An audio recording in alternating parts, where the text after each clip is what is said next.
Hello and welcome to Frankly Speaking, where we dive deep into regional headlines and speak with leading policymakers and business leaders. I am Katie Jensen. It's been just over 2 weeks since the American electorate made their voices heard, with Donald Trump securing a commanding victory in the presidential race. On this episode, we speak with Norman Roule, former senior CIA operations officer and Middle East expert, to break down what this means for the future of US foreign policy. Can President-elect Trump deliver on his promises to swiftly end the wars in Ukraine and Gaza? What will his victory mean for the crisis in Gaza and the future of US-Saudi relations? And how will his approach to the Middle East reshape America's role on the global stage?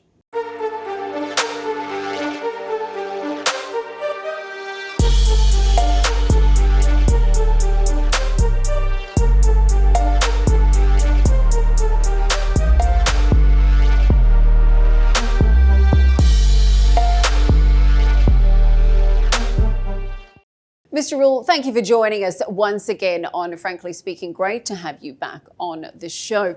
Now, last November the 5th, just a couple of weeks ago, the American public spoke and they voted, with the majority of them choosing to put Mr. Trump back into the White House as the next US president. Now, frankly speaking, many polls were predicting a very close race.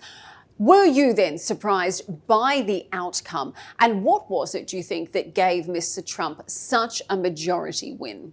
Well, thank you for having me. The polls have indeed been proven wrong once again, and that's important because polling in this election, the previous election, and the prior election before that were wrong. My sense was that the Harris campaign was not doing well, largely because the trend line for the Trump campaign in the last several weeks of the election was moving fairly consistently in one direction and up. And in US presidential elections, in the last few weeks of the election, that trend line often tells you where things are going to land. Well, it certainly was a majority win, wasn't it? With a big focus on domestic policies, improving the economy as well. And I want to ask you about the domestic issues in just a moment. But first, let's focus on foreign affairs, because as we know, throughout his campaign, Mr. Trump repeatedly pledged that he would very quickly end the wars in both Ukraine and Gaza. Now, we all know he likes a deal and that he operates quite differently than any other president. But tell me, do you think he has the ability today to be able to pull a rabbit out of a hat to that extent? Well, you're correct. President Trump does see himself as a deal maker, and he assigns to key positions around him individuals with the same worldview. So you're going to get individuals who are generally sympathetic towards Israel, confident of the strong U.S. relationship with the Gulf Cooperation Council states, willing to deter Iran, willing to do what it takes to keep the United States out of regional conflicts, but willing also to push back on adversaries. President Trump does not want to see the United States in a war in the Middle East or in Europe any more than President Biden. How they approach those issues are quite different. I think President Trump's position is the world is giving a massive amount of aid to Ukraine to defend itself, but it's not winning the war.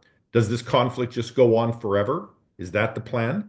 President Trump's goal appears to be, how do we bring some sort of agreement together that stops the killing and restores the diplomatic channel so that we can bring about peace in Europe? With Iran, it's probably similar. Iran needs to reduce its nuclear program, cease its regional adventurism, and act like a normal nation. If Iran is willing to do this, as we've seen in the previous Trump administration, they will offer engagement. But if not, in either of these cases, what you're going to see is likely the Trump administration not unwilling to provide Ukraine with more weapons because Russia won't cooperate, and also to conduct significant pressure against Iran.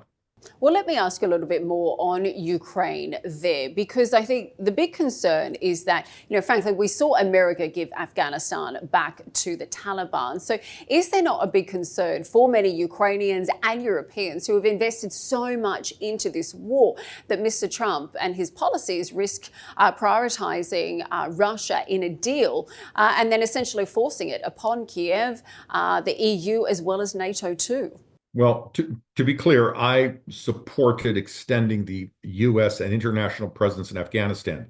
But in fairness to the decision makers, America had invested more than $1 trillion in Afghanistan. Hundreds of thousands of Americans over a generation, 2 generations, had fought and risked their lives in Afghanistan for the Afghan people.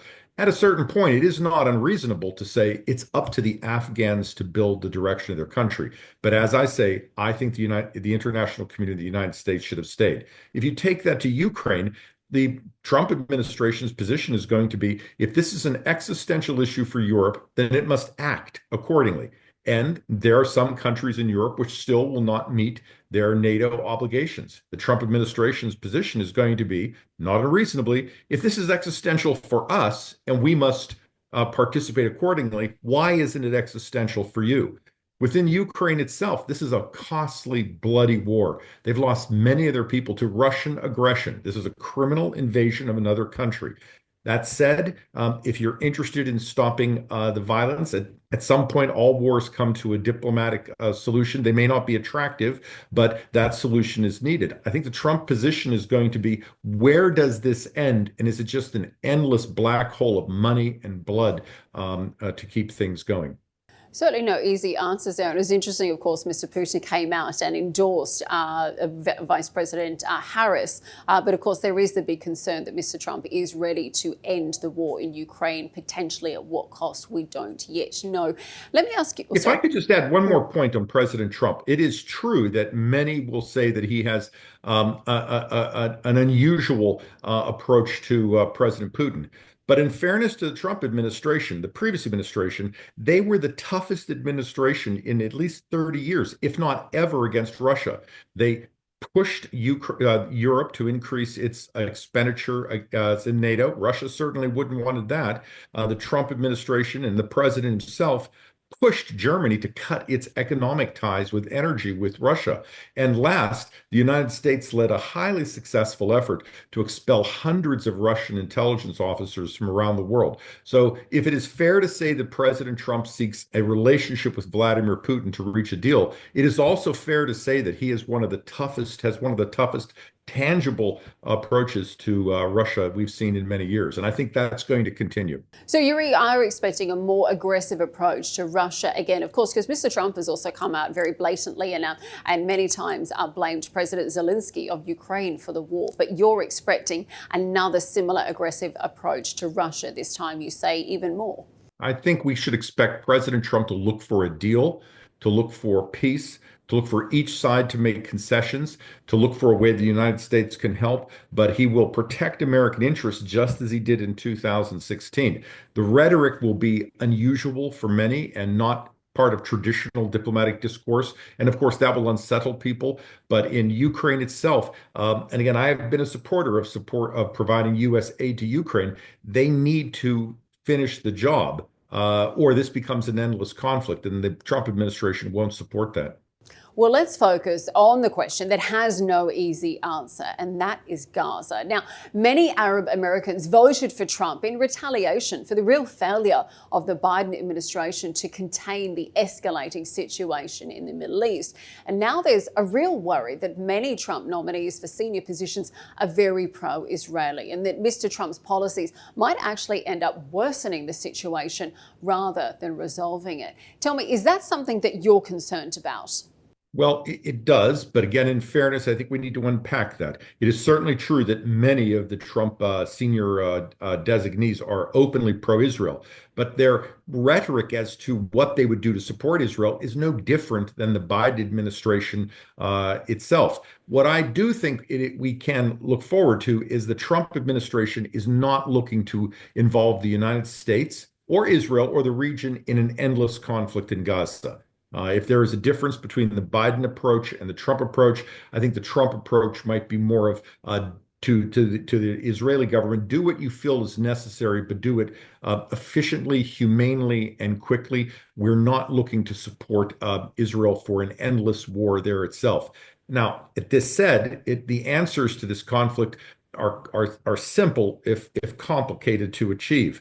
First, we must provide humanitarian relief to the Palestinian people who have suffered tremendously, largely because of Hamas's use of this population as human sacrifice. But we must bring in international aid and end the conflict.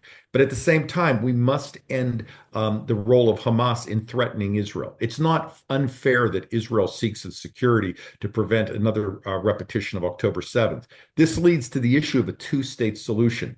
And if that's going to be difficult with the Israelis, you just have to imagine yourself right now. Is the president of the Palestinian Authority capable politically of bringing the Palestinians to a two-state solution? Will Hamas tolerate that? And indeed, the question that we all should ask ourselves is, if two-state discussions began today, what would Hamas, the Palestine Islamic Jihad, Hezbollah, Iran, and the Houthis say about that? Would they support those talks? Would they try to upend those talks? I think the great unanswered question is, what is the international community doing to provide space so that when we achieve a two-state diplomatic approach, as difficult as that will be, we actually are able to protect that approach from the malign actions of Iran and its proxies? And I will say, just to pick up on something you said there in terms of Hamas's actions, again, I think we also have to put it into perspective. Again, this is a decades-long conflict, and as much as the events of October 7 were shocking, we're talking around 1,200 people killed, a couple of hundred hostages taken, devastating situation. But we look at the death toll of the Palestinians that continues to rise. This has now spread to Lebanon as well. So in terms of finding, I think you said, an efficient and humane end to this conflict,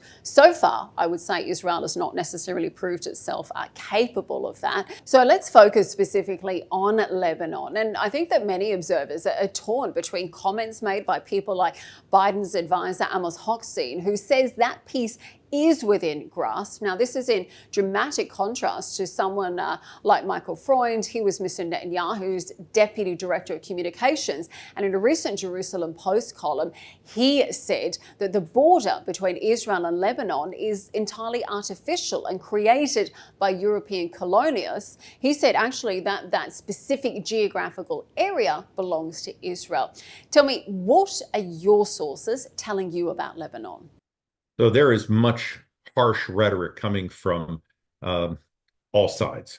Lebanese Hezbollah, elements of the Israeli government, and Palestinians themselves on all of these issues. Regarding Lebanon, again, there's a simple solution with a difficult approach to get there. We need first to remove Lebanese Hezbollah north of Litani, to empower the Lebanese armed forces to come south of Litani and do their job and be able to do so without fear of Lebanese Hezbollah, and then to empower the United Nations peacekeepers who have failed to do their job completely. Indeed, it's a question, why are they there now? They're just incapable of providing peace to do their same job. On the border, I would disagree with the Israeli official. And in fact, there are elements of the border, not a large region, but a significant area, nonetheless, for the Lebanese, that are undefined. And we need to have that border issue resolved. But the first priority is end the conflict, end the suffering of the Lebanese people, and the suffering of the Israeli people. 60,000 Israelis have left their home. And prior to the Lebanese recent conflict, 100,000 Lebanese were not going into their homes. And now we have 1 million displaced Lebanese. We've got to make that our first priority. But in fairness to Israel, you cannot have this situation end with Lebanese Hezbollah being reconstituted by Iran or Hamas being reconstituted by Iran. And that challenge requires a security component, which the Biden administration feels confident can happen. But in the end of the day, the Lebanese people must be willing to stand up against Lebanese Hezbollah. This isn't something that we're going to be able to do. And I'll close by saying that one bit of diplomatic guidance that in the intelligence community we often give to diplomats is, we can't want a solution more than the people on the ground. The Lebanese people must appoint a president, empower their armed forces, push back on Lebanese Hezbollah. We will assist them and support them, provide them with billions of dollars of aid. But at a certain point, the political solution must be their own. But do you think there is a real ability to be able to elect a Lebanese leader at the moment? When you talk about the political stalemate that Lebanon has endured for so long, obviously Hezbollah is so deeply ingrained in so many parts of everyday life in Lebanon. Do you think that the people actually have the ability themselves to be able to break through that? I'm not sure that even Lebanese leadership knows the answer to that question, but there are many examples in history of countries that have taken dramatic steps to change the DNA of their political makeup. And going back to my previous comment regarding Iran and a peace solution with between the Palestinians and Israel, Iran's primary goal, ironically, is diplomacy at present. It's looking for a ceasefire in Lebanon and Gaza because it will enable itself to reconstitute Lebanese Hezbollah. So we need some sort of approach that keeps Iran out of Lebanon as well, to buy space for the Lebanese people to do what they need to restore their country's sovereignty. And of course, that is a real priority for Saudi as well. So let's focus on Saudi-US relations. Of course, you are a major expert on that subject. Now, we've seen recently that the kingdom's foreign minister has made it very clear that normalization with Israel is off the table. Now, Riyadh is adamant we must stop the war and secure a global recognition of a Palestinian statehood first. Tell me, how would you rate the Saudi diplomatic efforts, and how helpful do you think the Arab Islamic unification position is for the incoming administration? So the Saudi foreign minister's position has been consistent, it's been clear, and it's been directed to achieve what the entire Arab world seeks: a two-state solution that is fair to the Palestinian people, that allows security for Israel, and does not provide undue diplomatic recognition or other inducements to Israel before that diplomatic solution of the two-state relationship comes about. So I'm a big fan of Foreign Minister Faisal bin Farhan. I think his comments have been appropriate, and the comments of the Saudi leadership have also been quite clear. The problem remains for the United States and for the Saudi government. We have a separate relationship that needs to progress at the same time. And in fairness, it's been doing quite well in recent months. We have a massive technological cooperation that's ongoing, particularly in artificial intelligence. The issue of data centers is coming to the forefront of the relationship. But also, as the Biden administration was working on its strategic agreement with the Saudi government, the sense in Washington is the movement of that deal was quite positive. And was only upended by the Gaza conflict. Now, this said, although the strategic agreement as a whole may be upended, I think we're going to see continued progress on elements of that deal that provides Saudi Arabia and the United States with what they need to maintain and build what is a very positive and critical relationship for the United States and for the region. Mm-hmm. Of course, that deal was so close to being signed earlier this year. As you mentioned, it was really only the recent conflict that has put that on hold. Tell me, do you think that parts of the deal, potentially those that are not related to Israel, can still be implemented? Absolutely. And I believe both the Biden administration in its remaining time and the Trump administration will seek to do so. Saudi Arabia must have what it needs to achieve its vision as a global node of progress, stability, interfaith relationships. And if you look at the map, and I often ask people to think in space, Saudi Arabia, the GCC as a whole, is located in the center of so many pathways of global commerce and social exchange between India and Africa, between Europe and Asia. These are incredibly important areas that must be knitted together, and Saudi Arabia is in the middle. And do you think parts of this deal will be able to be completed under the Biden administration, or do you think it's more likely to progress when the new Trump administration takes over?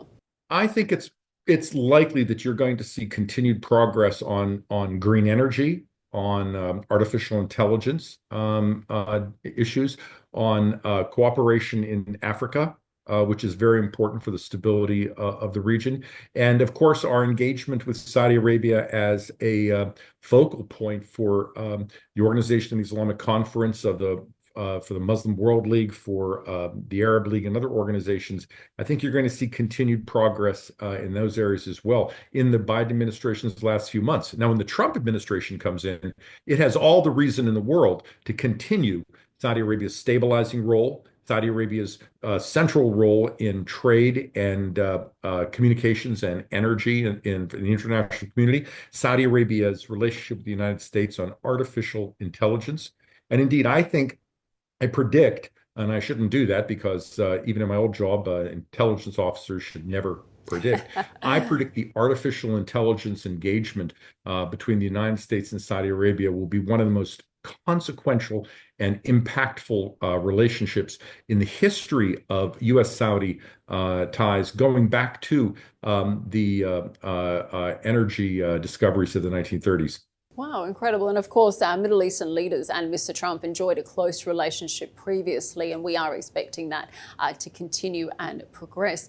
Tell me, when we talk about Saudi Arabia, this is a much lighter note. I noticed that you recently had shared a video of none other than Jennifer Lopez, who was performing recently in Riyadh. And I think in many ways, this openness that really characterizes the new Saudi Arabia is often criticized as image washing. And I think what's particularly ironic is that these criticisms often come from the very same people in the West who have previously criticized Saudi for being too closed or restrictive. As someone who is an expert on the region, do you feel that in many respects, Saudi Arabia is damned if it does and damned if it doesn't? Well, there are certain polities who will never be satisfied, I think, with anything that happens in Saudi Arabia or other countries. The bad news is they have a loud voice at times. The good news is they have very little influence over policy. You don't hear these voices standing in the way of green energy cooperation, artificial intelligence, the presence of U.S. military forces in the region, things that really matter. These voices had no role in shaping those actions. That was an extraordinary fashion show, but truth be told, I see so much that is extraordinary in Saudi Arabia that the extraordinary has become the ordinary. And what is most important for me is realizing this is important for the Saudi people. I think there's such a regional role for this influence. The role of protecting women's rights is not just a Saudi issue, but I'd like to see Saudi Arabia's influence touch Afghanistan, touch Africa. The social engagements that come with concerts and entertainment, the cross-cultural fertilization. Saudi Arabia is ideally located because of its geography to have this major impact in countries and societies in Asia and Africa, as well as better promoting understanding with Europe and the United States. So it's great. I was in Saudi Arabia at the time of that event, but I was not able to attend. And of course, just to touch on a personal note, as a Western woman who's been based in the Gulf for more than 15 years, I still think there's so much more to talk about than just the progress of women's rights, particularly when it comes to somewhere like Saudi. I know you've been in the kingdom this week. In fact, you were visiting Neom, I understand. Tell me a little bit about your understanding and appreciation of why you feel this project is set to be such a game changer for the kingdom. So when I explain Neom to people in the United States, I lay out a few points which are often not understood.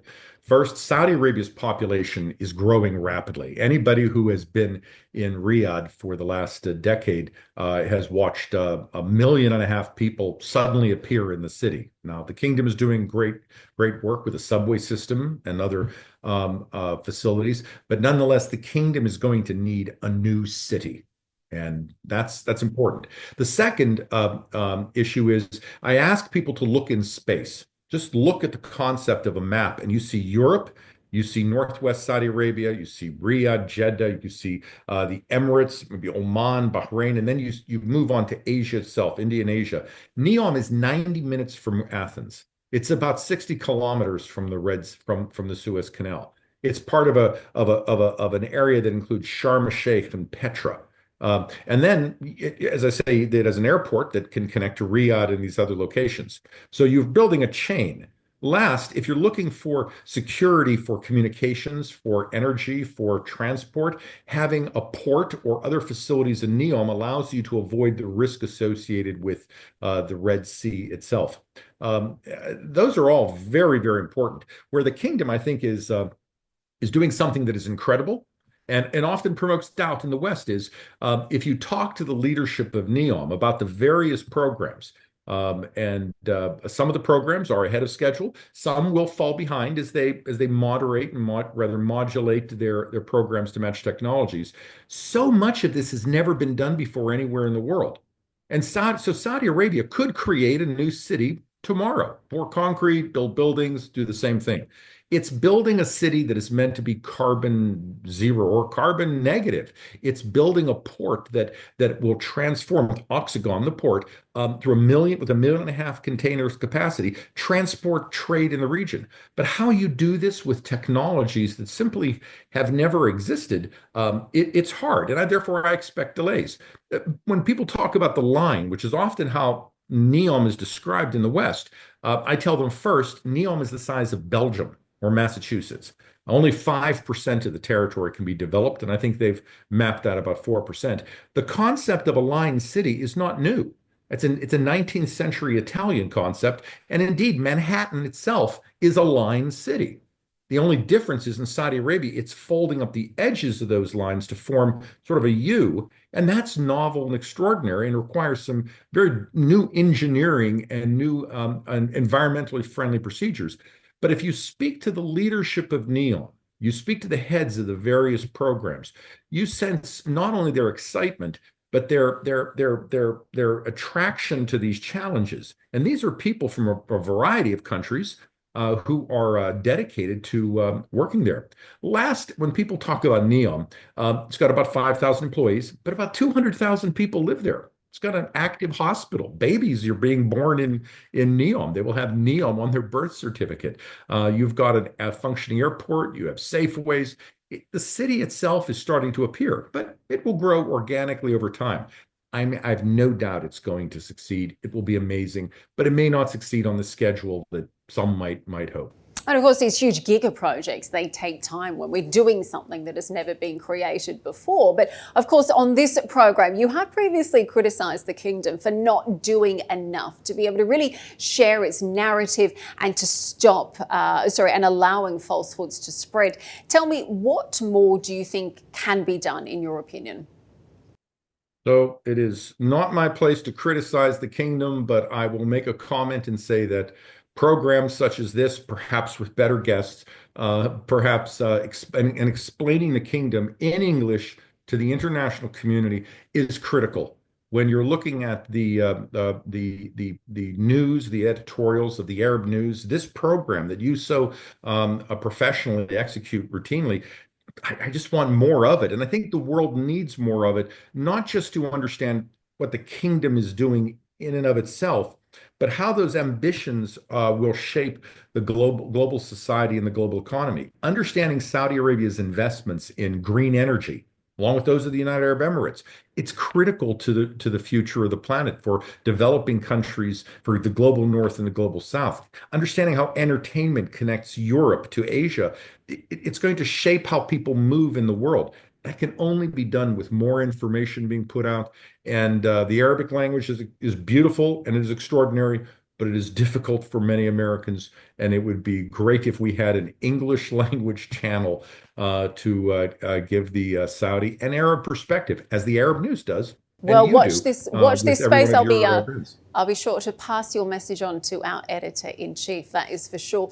I think, something to pick up on what you said about, I think getting the message out there, I think what is key in that is bringing more executives, bringing more entrepreneurs and investors to Riyadh as well. And that's something that certainly the current ambassador, Michael Ratney, has been doing a fantastic job of. In fact, he gave his first interview out of Saudi to this very program. He's also been involved in signing some really exciting MOUs. And I think what is so remarkable about his work is that it's taken place at a time when the current US administration really was quite hostile to the kingdom. So tell me, what is your projection on bilateral ties on that front? So Michael Ratney is not only experienced, a superb Arabist, but he's someone who has a deep knowledge and understanding and respect for the region. He's exactly the sort of ambassador the United States would hope to have in a position as consequential as this. At the same time, you have Ambassador Rima bint Bandar in Washington, who is extremely capable She is a national treasure, I think, for both of our countries as we look to understand and work together. And each of these individuals has indeed encouraged these executives to come to Saudi Arabia. And I have been with such executives at some of these meetings, and they are, if they're fresh to the kingdom, they're delighted and amazed. If they don't come often, they're delighted and amazed. But if I can criticize that group for a moment, it's also incumbent upon them to come back to America or Europe or wherever they originate and to talk about what they see, not just the changes, but the ambition of the kingdom and where this is going.